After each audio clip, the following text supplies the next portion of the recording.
बच्चों, आज हम पढ़ेंगे poem the road not taken, जो कि अमेरिकन पोएट रॉबर्ट फ्रॉस्ट के द्वारा लिखी गई है। यह इतनी महत्वपूर्ण पोयम है कि पूरी दुनिया में बहुत ही फेमस है, क्योंकि इस कविता से हमें यह पता चलता है और यह कविता हमें यह बताती है एक्चुअली कि जीवन में हम जो विकल्प चुनते हैं उसी के आधार पर हमारे भविष्य का निर्माण होता है। जीवन में कदम कदम पे हमें चॉइसेस मिलती हैं, विकल्प मिलते हैं। ये हमारे ऊपर होता है कि हम कौन सा विकल्प चुनते हैं, और यह बिल्कुल तय है कि आप क्या विकल्प चुनते हैं, इसी के आधार पे आपके भविष्य का निर्धारण होता है। तो इस पोयम में भी यही बात की गई है। एक जगह इस पोयम में ये बात आई है, अभी हम पढ़ेंगे उसको लाइन बाय लाइन तो देखेंगे, लेकिन मैं पहले बता दूं कि इसमें जो पोएट है वो ये कहता है कि मैंने वह रास्ता चुना जिस पे कम लोग चले थे, और इस चीज़ ने मेरे जीवन में बहुत बड़ा रोल प्ले किया। इससे मेरे जीवन में बहुत बड़ा बदलाव आया। अमूमन क्या होता है कि हम वह रास्ता चुनते हैं जिस पे पहले से बहुत से लोग गए हैं, शायद हमें वह आसान लगता है, लेकिन the poet travelled on that path which is less travelled and it has make all the difference. Poet कौन सा रास्ता चुनता है जिस पे कम लोग चले हैं, और कम लोग हमेशा मुश्किल रास्ते पे चलते हैं।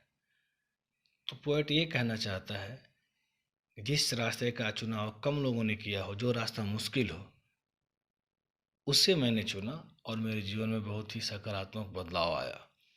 तो इस चीज़ पे आप ध्यान देंगे।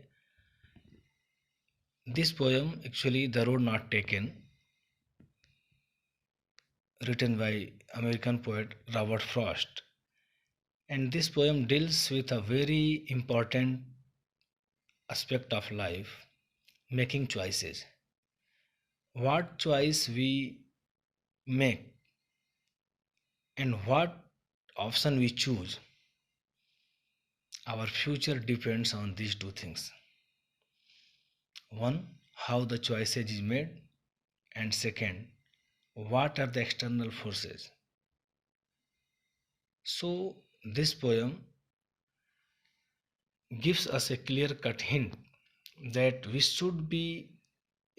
must be very careful in making choices, because our choices makes our future, our selection makes our future. Now we would read this poem, The Road Not Taken. इस पोएम में मैं बता दूं पहले कि पोएट एक जगह जंगल में खड़ा है। वह कल्पना करता है कि कहीं वह रास्ते में खड़ा है, उसके सामने दो रास्ते हैं, दोनों में से एक चुनना है। कौन सा रास्ता वह चुनता है, तो अभी आप अपने दिमाग में कल्पना कर लीजिए कि पोएट जो है जंगल में खड़ा है। अब हम इस पोएम को पढ़ते हैं। The road not taken. Two roads diverged in a yellow wood, and sorry I could not travel both, and be one traveler long I stood, and looked down one as far as I could, to where it bent in the undergrowth. पहले stanza में कवि ये कहता है कि दो रास्ते diverge हो रहे थे, यानी कि दो रास्ते जो है जा रहे थे जंगल में। इन एन येलो वुड, बहुत ही एक पुराने जंगल में दो रास्ते जा रहे थे। Two roads diverged in yellow wood. Yellow wood मतलब आप समझ सकते हैं कि बहुत ही ओल्ड फॉरेस्ट, एक बहुत ही पुराने जंगल में कवि खड़ा है और दो रास्ते दो अलग अलग दिशाओं में जा रहे हैं। And sorry I could not travel both. कवि कह रहा है कि मैं दुखी हूं कि मैं दोनों पे यात्रा नहीं कर सकता। Sorry I could not travel both and be one traveller, क्योंकि मैं एक अकेला यात्री हूं। लॉन्ग आई स्टूड, काफी देर तक मैं वहां खड़ा रहा। And look down one as far as I could, और दोनों रास्तों को काफी देर तक मैं देखता रहा। And look down one as far as I could, जितनी देर तक मैं देख सकता था देखा। जितनी दूर तक मैं देख सकता था देखा, to where it bent in the undergrowth, आगे जाके इतनी दूर तक देखा कि जहाँ वो जंगल में एक तरफ वो रास्ता क्या हो गया था, झाड़ियों में जाके मुड़ गया था, वहां तक मैं देख सका वो रास्ते को। The poet stands in the deep forest and he can see that two roads diverged into two directions, and he felt sorry because he could choose only one, and he had enough time, so he stood there for a long time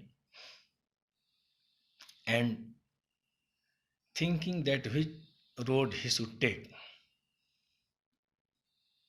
कभी देखता है कि दो सड़कें दो दिशाओं में जा रही हैं, इसके पास काफ़ी समय है, ये सोचता है कि कौन सा रास्ता इसमें से चुनूं, और यह जहाँ तक देख सकता है एक सड़क को देखता है, and look down one as far as I could, एक रास्ते को काफ़ी दूर तक देखता है जब तक कि वह रास्ता आगे जाके किसी झाड़ी में मुड़ नहीं जाता है। Next stanza, then took the other, तब मैं दूसरा रास्ता चुनता हूँ, as just as fair and having perhaps the better claim, ये भी बिल्कुल साफ सुथरा है, एंड मुझे ऐसा लगता है कि इसका क्लेम बेटर क्लेम है, यानी कि ये रास्ता जो है चलने लायक इसको लगता है कवि को। बिकॉज इट वॉज ग्रासी, क्योंकि यह इस पर घास थी, एंड वांटेड वियर, ऐसा लगता था कि इस पर कम लोग गुजरे हैं। Because it was grassy and wanted wear, यानी घिसी नहीं थी, जो रास्ता था कम घिसा हुआ था। आपको पता है अगर आप गांव के रहने वाले हैं, कच्चे रास्ते जिस पे ज़्यादा लोग चलते हैं वो घिस जाते हैं, जबकि जो दूसरा रास्ता था इस पे ये रास्ता कम घिसा हुआ था, इसीलिए कवि को लगता है कि इस पे कम लोग चले हैं। फिर अंतिम दो लाइन में देखिए क्या कहता है, दो यद्यपि as for that the passing there, दोनों को देखने से ऐसा लगता था, had worn them really about the same, कि दोनों समान रूप से चल चल के घिस गई है। लेकिन पहले जो है उसे ऐसा लगता है, पहले बोलता है कि जो दूसरे रास्ते को मैं देखता हूँ तो इस पे घास है और ऐसा लगता था कम घिसा हुआ है, लेकिन फिर कह रहा है कि थोड़ी देर बाद मुझे लगा कि दोनों रास्तों पर लोग चले हुए हैं। यानी कि कवि ये कहना चाहता है इसमें कि दूसरे रास्ते का भी चुनाव लोगों ने किया है, हालांकि कवि को पहले ये लगता है कि इस रास्ते पर कम लोग चलें क्योंकि यह घास युक्त है, ग्रासी है, घासें हैं इस पर, और यह कम घिसा हुआ है। And both that morning equally ले in lips no step had trodden black. Oh, I kept the first for another day. Yet knowing how way leads on to way, I doubted if I should ever come back. उस रास्ते पे, उस सुबह दोनों रास्ते एक जैसे ही ले मेरे सामने दिख रहे थे। In lips no step had trodden black, पत्तियां गिरी हुई थी और उस दिन अभी उस पर कोई चला नहीं था, किसी ने पैर नहीं रखा था, ऐसा लग रहा था। दोनों ही सड़कें एक समान दिख रही थी। But I left the first road for another day, लेकिन पहले रास्ते को मैंने किसी और दिन चलने के लिए छोड़ दिया और मैंने दूसरे रास्ते का चुनाव किया जिस पे कम लोग चले थे, जिस पे घास थी। I kept the first for another day, पहले रास्ते को सोचा कभी और चलूंगा उस पर। येट नोइंग, हालांकि मुझे पता था, knowing how way Leeds on two way, एक रास्ता कैसे दूसरे रास्ते को जन्म देता है। यानी एक रास्ता अगर आप चुनते हैं, एक विकल्प चुनते हैं, तो वापस आना काफ़ी मुश्किल होता है क्योंकि उससे और दूसरे रास्ते निकलते रहते हैं।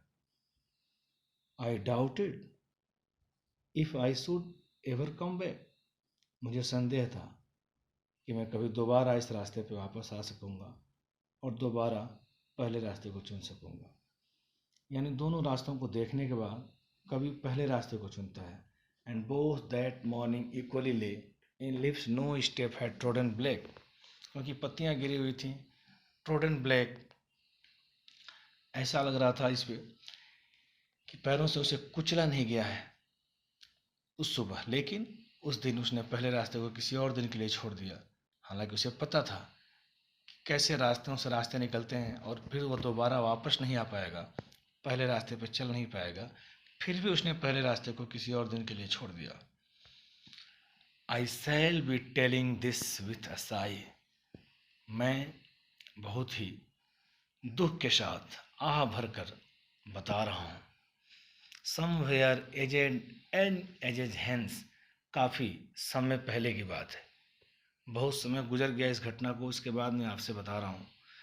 To roads diverged in a wood, की दो रास्ते उस दिन मेरे सामने थे जो अलग अलग दिशाओं में जा रहे थे। एंड आई, और मैं, I took one less travelled by, इस पर ध्यान दीजिए, मैंने कौन सा रास्ता चुना जो कि कम चला गया है, जिस पे कम लोगों ने यात्रा की है, मैंने वो रास्ता चुना। I took one less travelled by and that has made all the difference, और इसी चुनाव ने मेरे जीवन में सारा बदलाव किया। अंतिम दो लाइनों पर विशेष ध्यान दें।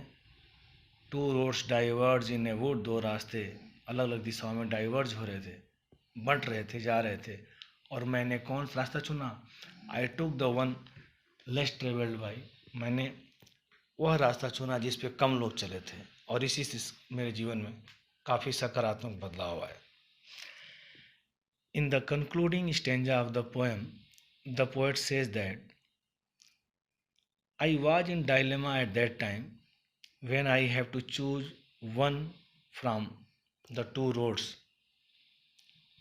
but I selected that road which was less traveled, and it made lots of positive influence in my life. It means he chose the career which not many had chosen, and that had made all the difference in life. Either way, he will regret because he made a choice which later proved to be not desirable, but it changed his life altogether. In a general way, we can say that it means choosing is an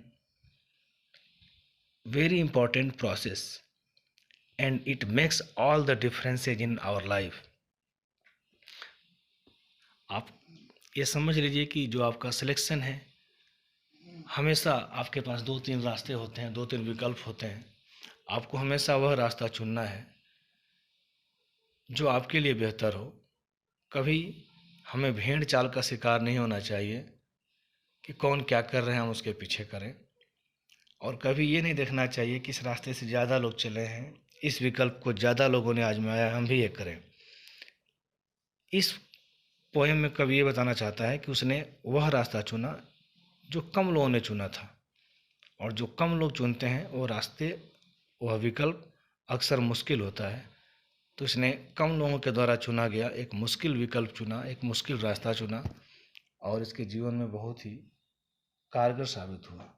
तो कवि बस इस poem के माध्यम से आपसे यही कहना चाहता है कि जीवन में जब भी आपके पास विकल्प हों, 2, 3, 4, तो बहुत ही समझदारी के साथ अपना विकल्प चुनें।